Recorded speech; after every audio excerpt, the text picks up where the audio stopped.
Hello అండి, welcome back to Sreelu's world. నేను మీ శైలజ. ఇవాళ వాటర్ మిలన్ ఐస్ క్యాండీస్ అలాగే వాటర్ మిలన్ జ్యూస్ ఎలా తయారు చేసుకోవాలో మీకు నేను చూపించబోతున్నాను. వేసవికాలం కదా, కాస్త చల్లగా గొంతులోకి దిగుతుంటే ఆ ఫీలింగే వేరు కదా. సో వాటి కోసమే నేను ఈ రెసిపీస్ మీ ముందుకు తీసుకొచ్చేసాను. ఇవి పిల్లలకి అలాగే పెద్దవాళ్ళకి హెల్తీ ఇస్తాయి, అలాగే టేస్ట్ కూడా బాగుంటుంది. పుచ్చకాయ ముక్కలు తినని పిల్లలు ఉంటారు కదా, వాళ్ళకి ఇలా ఇస్తే ఈజీగా తినేస్తారు. వీటి కోసం 2 కప్పుల పుచ్చకాయ ముక్కల్ని నేను గింజలు తీసేసుకుని మిక్సీ జార్లో వేసుకున్నాను. అలాగే ఇందులోకి 4 నుంచి 5 ఐస్ క్యూబ్స్ని యాడ్ చేస్తున్నాను. అలాగే ఒక 4 నుంచి 5 ఆకులు తులసి ఆకులు వేస్తున్నాను. మీరు దీనిలో పుదీనా ఆకులు కూడా వేయచ్చు.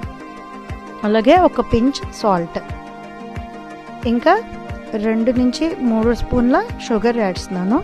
అదే పుచ్చకాయ కనుక స్వీట్నెస్ తక్కువ ఉంటే మీరు ఇంకొక 2 స్పూన్స్ షుగర్ యాజ్ పర్ మీ టేస్ట్కు నచ్చినట్టు వేసుకోండి. ఇప్పుడు వీటిని బాగా మెత్తగా మిక్సీ జార్లో మిక్స్ చేసేసిన తర్వాత దీన్ని ఫిల్టర్ చేసుకోవాలి. పుదీనాయే కాదండి, తులసాకుల ఫ్లేవర్ కూడా చాలా చాలా బాగుంటుంది. నేను ఆల్రెడీ ఎక్స్పీరియన్స్ చేసి మీకు చెప్తున్నాను, మీరు కూడా ట్రై చేయండి. సో ఇలా ఫిల్టర్ చేసుకున్న దాంట్లో నేను ఒక 2 నుంచి 3 టీ స్పూన్ల లెమన్ జ్యూస్ని వేసాను. దీన్ని ఇలాగే సర్వ్ చేసేసుకుంటే వాటర్ మిలన్ జ్యూస్ రెడీ అయిపోయింది. వీటిని ఐస్ క్యాండీస్లో ఎలా ప్రిపేర్ చేసుకోవాలో ఇప్పుడు చూద్దాం. దీనికోసం కుల్ఫీ మౌల్స్ తీసుకుంటున్నాను. కుల్ఫీ మౌల్స్ నేను ప్లాస్టిక్ యూజ్ చేస్తున్నాను. ఒకవేళ ఇవి కనుక మీ దగ్గర లేకపోతే మన ఇంట్లో టీ గ్లాసెస్ ఉంటాయి కదా, ఆ టీ గ్లాసెస్నైనా యూజ్ చేసేసుకోవచ్చు.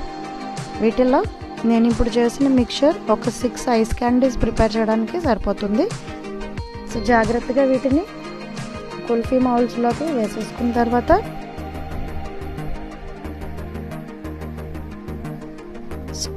వాటికి ఇచ్చిన స్టిక్స్ ఉంటాయి కదా, ఆ స్టిక్స్ పెట్టేసుకుని జాగ్రత్తగా మూత పెట్టి ఫ్రిడ్జ్లో పెట్టేసుకోవాలి.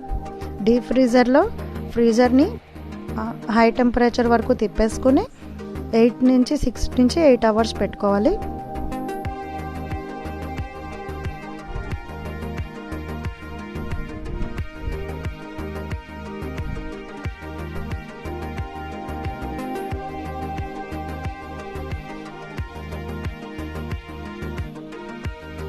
ఇవి మార్కెట్లో జనరల్ మార్కెట్స్లో అవైలబిలిటీ ఉంటాయండి, ఫ్యాన్సీ బజార్స్లో కానీ, లేదు మీరు ఆన్లైన్లో కూడా ఆర్డర్ పెట్టి తెప్పించుకోవచ్చు.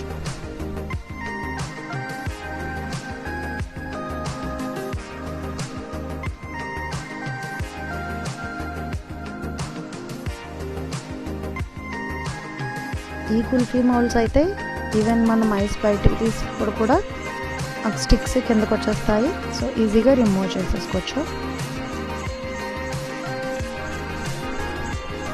అలాగే ఇగో టీ గ్లాసెస్లో కూడా నేను కుల్ఫీ ఎలా తయారు చేసుకోవాలో మీకు చూపిస్తున్నాను.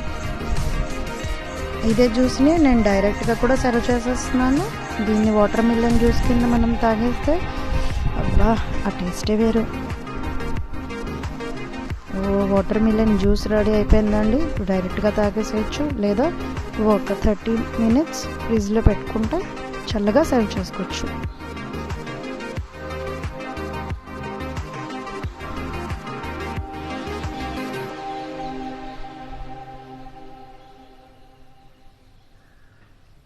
నేను 8 అవర్స్ తర్వాత కుల్ఫీ మౌల్స్ని బయటకు తీసాను. వీటిని ఒక 10 సెకండ్స్ వాటర్లో డిప్ చేసి తీస్తే జాగ్రత్తగా బయటకు వచ్చేస్తాయి. ఒకసారి కుల్ఫీ స్టిక్ తోటి రౌండ్గా రొటేట్ చేయండి. అడుగున ఏమైనా స్టిక్కీగా ఉంటే కనుక ఊడొచ్చేస్తుంది.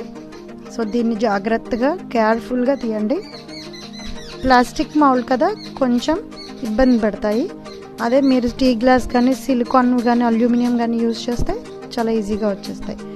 ఐస్ క్యాండీ రెడీ అయిపోయింది. అలాగే టీ గ్లాసెస్లో వేసినవి కూడా నేను బయటకు తీసి చూపిస్తాను. టీ గ్లాసెస్ అయితే ఒక గ్లాస్లో వాటర్ పెట్టుకొని వాటిని కూడా ఒక 10 సెకండ్స్ డిప్ చేసి ఒత్తిడికి తీసేయాలి. ప్లాస్టిక్ వాటికన్నా కూడా ఇవి చాలా ఈజీగా వచ్చేస్తాయి బయటకి. చూసారా, చూడగానే నోరూరుతుంది కదా. పిల్లలు ఈజీగా తినేస్తారండి. సో వాటర్ మిలన్ తినని పిల్లలు అయితే ఇలా ట్రై చేసి పెట్టండి, వాళ్ళకి మంచి పోషక విలువలు కలిగిన ఐస్ క్యాండీస్ని అందించండి. మీకు కనుక నా రెసిపీ నచ్చితే సబ్స్క్రైబ్ చేయండి.